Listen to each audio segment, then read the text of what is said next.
We need to hear from that short. Are you kidding me? Yeah, that was the first time I've ever seen one of my movies on a big screen, so thanks for being here. Yeah, clearly a very personal film. Domestic abuse is a really difficult thing to talk about, so I didn't know how to talk about it. So my film had really no dialogue, as you saw.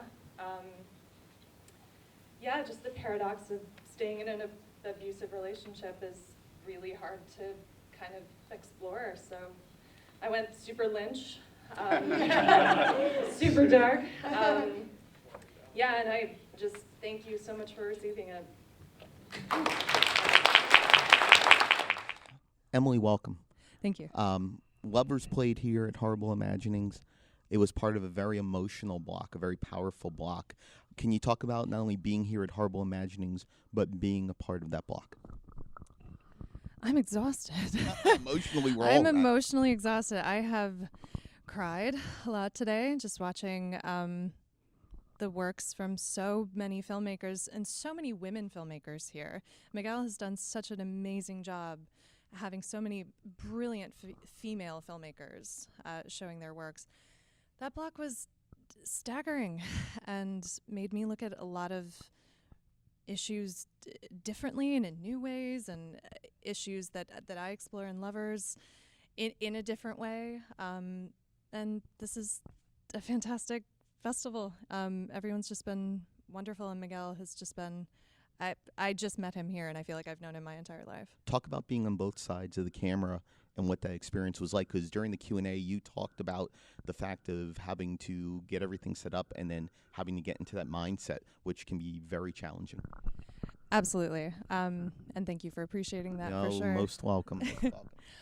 Being on both sides of the camera, I joke that I didn't get anyone else to play the woman in it because I didn't want to pay anybody else. You're also a producer, too. And I'm very much a producer. I'm very much into the budget. No, but I joke about that. I didn't feel that anybody else could play that. I wanted to be that woman, but I also wanted to guide the story. So the most important part of that was pre-production. That Christmas before we shot in February, I was getting sheets given to me by family members to be on the bed. I was getting the lipstick. Wow. Yeah. Oh, this was homegrown. So I start pre-production so far in advance that it's building and building. So I know I made models of the stage. I filmed it with my iPhone. I did the camera moves. I storyboarded. I did everything. But then I got a producer named Keaton Wooden, who's a co-writer of mine on a feature that we're working on right now. He was my other set of eyes, and I was like, I'm not going to have time to look at every take. I shouldn't. That's indulgent. Very smart, yeah. Honestly, because then I would just be like, oh, my hair is a little, like, it's not good. Like, it's good for me to know shots and set up shots, and we had a ton of pre-pro, but to have Keaton there being like, did we get it? And for him to be like, I think you could maybe do this, and for me to look back and be like, did we get it? And he's like, we got it. And I was like, if you say so, I know it's true, let's move on. So, yeah. We'll finish up with this. The aspect of the sound design for this. Yeah. No dialogue, so the sound and the score speak. Yes. Tons to go along in marriage with the visuals. How important was it to have the score and the sound design speak as loud as they do? So important. The visuals are very striking, inspired by Rene Magritte with the apple in front of the man's face, so you never see his face. The visuals were there, but the soundscape needed to be overwhelming. And so I wanted the ADR, the I love you, that to be a part of it, but paired with Darren Callahan's amazing score.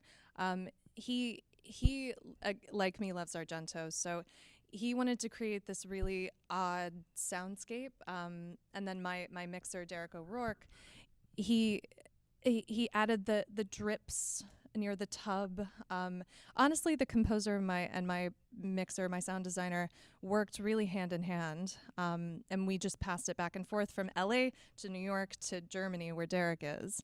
And honestly, it was almost a year of post, just really figuring out, for all of us to feel, because it took 3 days to shoot that. It took about a year to do the rest. And so it was just, if they felt it with me, because it's me, like I'm all over it. Right. So I don't know.